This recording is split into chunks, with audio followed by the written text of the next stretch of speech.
asedami nebigiye wahere mesimbo narangize imyenda yawe igihe wahere nawe What?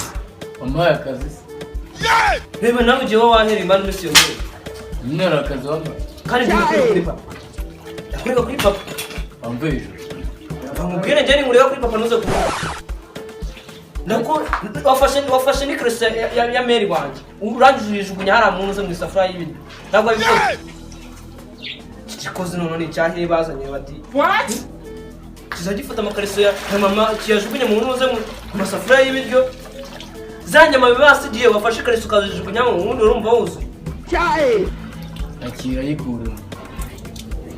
kandi mubwire uretse ndakorega kuri papa uretse we turi kumwe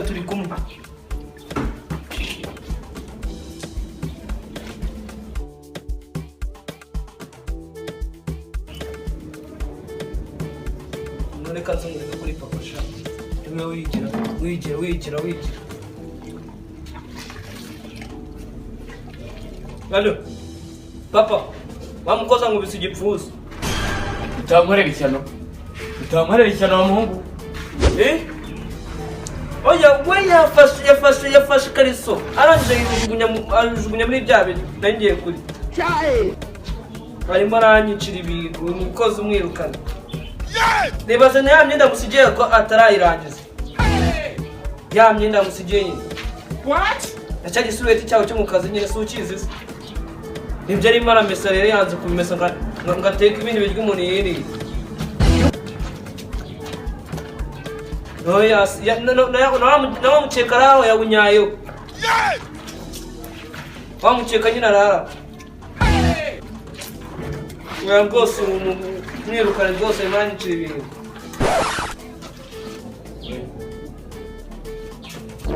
emara namubita ahubwo Iso ni polisi. Yateye. mwirukane baza kandi igipfusi ubu ngubu amenya dore abiri yamaze kuvamo sawa papa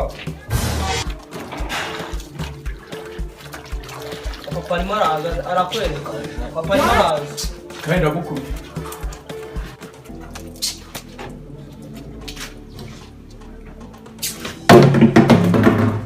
Abundi abana ba bosi ubundi babona gukora akazi kaba ari ibintu birenze kanagasiga amana ni kuki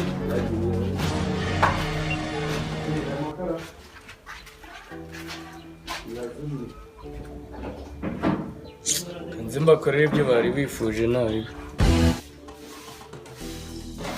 umukozi n'uriya aba ashaka kuzana ubwenge kandi n'umwana wa Bosco akazana ubugudi na buriya kandi uri umwana wa boss kanza nifatira sha 5 bya nyamikine ku kadege cyangigira kanza fate 5 nyine ku kadege nirira n'amafaranga cya kigo ginyihorere ndivuye ko yafunga arakirukana Allo What? Yateye. aya mbabarira nawe ntukangure inda so nayo guteye ryari aya wimbe inda ntabwo nayo guteye nyaboneka aya wigomeza kumbeshe gukundana rimwe bivuga ngo naguteye inda nta naguteye wimbeshyira nta naguteye rwose wimbeshyira ahubwo n'ubwabo hungu bwa mwajyanaga kwahira ibice byose nibo bwaguteye inda aya wimbeshyira sakuzana ikina akadege ati je umukobwa ara ahiteye inda papa bimenya ko yanyica we Ugize ngo ateye umwana w'umukobwa yanyica we Yesu we. kadege kura munsi karandiye nje ndeba kangaka ko ngafatisha Yesu. cyagikobwa kironye kiramagaye we mbana ngo n'ibiraya buriya ni niribu yigendera rwose katwumva ibyiwe Allo nakubwiye ngo iyo nda ntago nayiguteye genda ushake urangwa Manuel yaguteye inda umuntu mwikorera ibintu byanyu nge ntabwo yinzana mu byo Firimine umwana w'umunyarwanda yambabarira sha winshira yunda nayo nayiguteye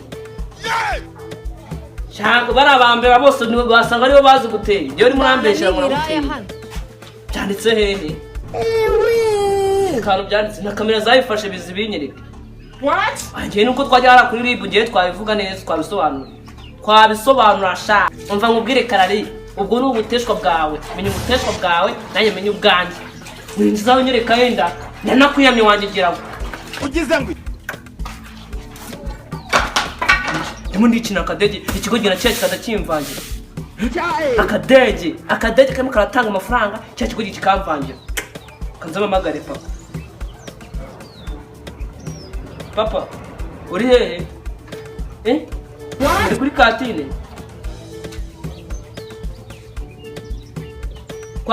kwa mukama ojuse Yateye.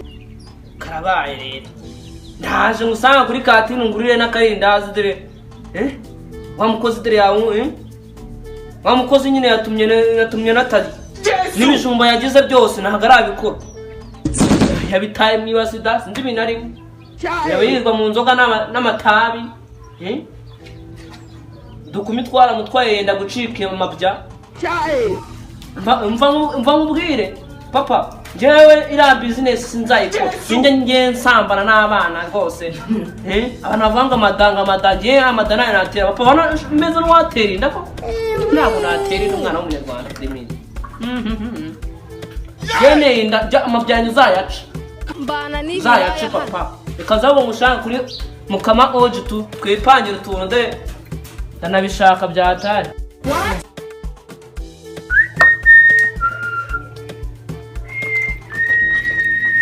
ndadushiririza sha umva kara kagoryi kakana ka boss kasuzu Ugize ngo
ariko mwana we bimeze bite usanze ahangaha kwa oji mukama uri mu biki ubwo rero ngo nawe nguje kunywa ibyayi wa mungu wanjye urananiye ariko urananiye pe urananiye ubizi uko unaniye ubu ngubu rero ngo waruje kunywa icyayi n'uburaya bwawe abakobwa b'abandi urabamaze umva rero nkubwire shaho ikintu ugiye kugukorera ugiye kugufungisha